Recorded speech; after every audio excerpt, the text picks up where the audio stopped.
Welcome back to another Experience Widener powered by Modern Campus Involved tutorial video. This video will talk about how to submit a budget allocation request.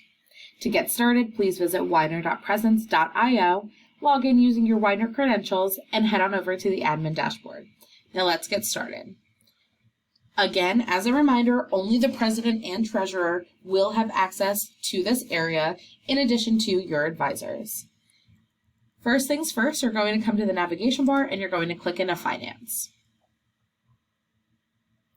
To create your budget allocation request, you're going to start by coming up to Create and going into Allocation. I know that it might be confusing, but this Create Budget button actually creates a brand new budget and not an allocation request. So the Create Allocation is what you want to select. And again, Create Allocation is only available during the times where SGA is accepting allocation requests. So let's talk about what goes into that. You want to first start out with a title, so that's going to be your student organization name and the term that you are requesting for. So I'm going to say that this is for, let's say, Fashion Club. So Fashion Club is going to say that this is a Fashion Club budget, and they are going to say that it is for fall 2024, because even though we are currently in spring 2024, we want to request for the upcoming semester. Putting that term in is really important so that we always know what your request is for, because on the back end, if they all just say Fashion Club, it's going to get really confusing as we're going in and making edits to things. So that's really important. Next is going to be a description. So this is where you can provide any details that you would like SGA to know about your request. So if there's anything specific that you want to communicate, this is the area that you are going to do that. You'll notice here that we have another message, and it says to request budgets for multiple events. Please scroll down to the requests area. In the top right-hand corner of the request area, click Add for each additional event you would like to request.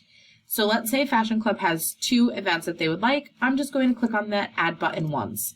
And if I accidentally click on it 3 times, so you can see here 1, 2, 3, all I'm going to do is highlight over the one I want to get rid of, click on the X that appears in that right-hand corner, and then you'll confirm that you are deleting it. So now how do you fill out the request area? So you're going to put in your event name. So this is going to be Trip to the Fashion District. You're going to give a proposed event date. So maybe we want to do this trip to the Fashion District on Saturday, October 19th. Have you submitted this event in Presence yet? The answer is either going to be yes or no. We really want you to get into the habit of submitting your events early. And so that's what we have our calendar planning sessions for. But in this case, the answer is no. Next, you're going to provide a detailed description of your event, which includes the attendance goal, location, activities, and how students are going to benefit. Another really important thing is to let us know if this is open to all students or just your members, because if we can't tell from your description, SGA is not going to fund the event. So for this, Fashion Club will take any student who is interested into NYC to attend a visit to the Fashion District. While there, we will tour different fashion icon areas and grab some lunch. We will utilize a bus that holds 48 at most. So this event serves up to 48 students, right? So that gives us all of the information. We're going to tour somewhere. We're going to be in New York City. We're going to have 48 students who benefit. So everything that we need to know is here. And we also said any student, not just club members, right? So next is the itemized breakdown. So this is where you're going to tell us exactly what you need money for. So for this, we're going to need bus money, right? Buses can be anywhere from about $600 to $1,000, depending on what kind of bus you're getting. For this, I'm going to request $800 just to be safe.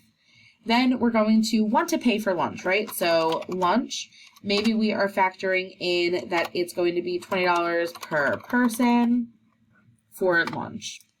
And that's going to mean that lunch would be a total of $960 that you are requesting. And maybe you also want to just provide some additional snacks on the bus, right? So snacks for the bus. Maybe you're going to do BJ's, and you're just going to spend about $40 on that.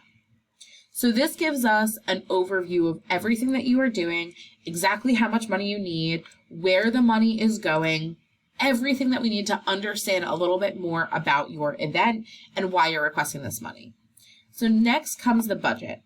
So within the budget, a really important thing, and of course we don't have a fashion club, so I'm going to use another organization to just show you what to select. So I'm going to use Active Minds. Again, in the budget area, you'll only have access to the budgets that you have access to. So yours is going to look a little less scary. But under Active Minds, the first thing you want to do is you want to click on this plus sign. I'm never going to click on Active Minds because what that does is that doesn't select the budget that you are requesting the funds to be distributed to. When you are requesting money, you are always requesting it for the SAF funds or the Student Activities Fee funds. It is extremely important that you are selecting the right budget. Otherwise, when you go to put in your expenditures, you won't be able to select the money because it will be in the wrong account. So it's really important that you are selecting those SAF funds, and then you're going to quickly total everything out so we know exactly how much you're requesting. So for this trip, we are requesting $1,080, and it's automatically going to put that in. Then we have the SGA notes area, and this is for SGA to be able to communicate with you what has or has not been approved about this event. So you will leave this blank, and SGA will utilize this to be able to communicate with you. Next, we have another event. So maybe this is a fashion show with BMU, since that's their traditional event. We only approve events if they are not another organization signature event. So maybe you're collaborating on this, and this is going to be on November 29th. Have you submitted in presence yet? No. So this is where you're now going to give another description about your event. We will partner with BMU for the traditional fashion show event. We will provide the clothing and the models while BMU supplies the food and decorations. So right off the bat, you're going to give a little bit more information, letting everyone know how you are going to split that, right? The fashion show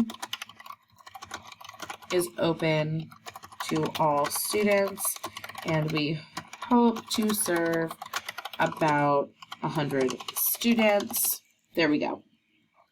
So for your itemized breakdown, we already said that you're going to be providing the clothing and the models. So maybe you just need a little bit of money for contracting. So contracting clothing vendors. And maybe you've already worked with some and you've determined that they just need a $150 contract to be able to know that you're going to keep the clothes in good condition, or maybe that is the fee for cleaning them after and taking them to the dry cleaner. You're going to, again, select the correct budget, and we're going to use the Active Mind, so I'm going to use that again. Put in the amount that you are requesting, and then you'll scroll down to the bottom. Now down here is your allocation total. So this is going to tell you how much money you are requesting in full for your organization.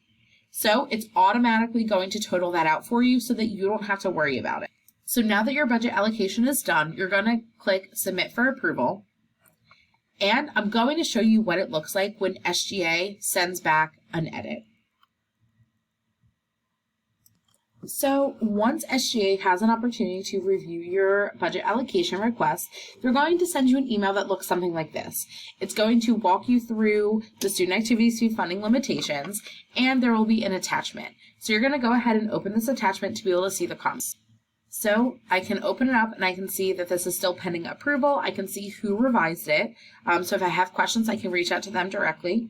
And as I scroll down, I'm going to see first and foremost that the amount is different than what we originally requested and that there's notes in the SGA notes area. So I can see that SGA is able to fund the bus and the snacks for the bus, but is requesting that you utilize fundraising to cover the cost of lunch. So now I know exactly why that amount changed. And as I scroll down here, I can see, okay, this one stayed the same, so SGA has no notes. There are some times where you will see notes from SGA that say, please provide additional information, or cannot fund without additional information. Is this open to all students? How many are you looking to serve? So you really want to be as detailed as possible to be able to get the budget that you are requesting for your events. Really important. If you do receive a message in your allocation that says, please provide additional context, make sure that you click on this down arrow once you're on the student page and you're logged in and go to your profile. This is where you're going to be able to access responses, find the form that you want to make changes to, and then you will be able to make the edits right there on the original form. As a reminder, when you receive your budget allocation email, you will see a link to a meeting. That is your opportunity to register for a one-on-one meeting, to have a sit-down conversation with someone on the finance committee and talk about the things that you can do to improve your requests. So this is an opportunity to hear exactly what needs to be changed so that you can then go in and make those changes. So if you have questions, you can of course reach out to Widener SGA at widener.edu, but those one-on-one meetings are truly where all of that change is going to come from. Thank you so much for watching this video. If you have any questions, please feel free to stop by the SGA office and talk to any of the folks who are on the finance committee during their office hours. The office is located on the lower level of the University Center, across from the building manager window, or right next to the Pride Den. You can also email widenersga at widener.edu with more questions.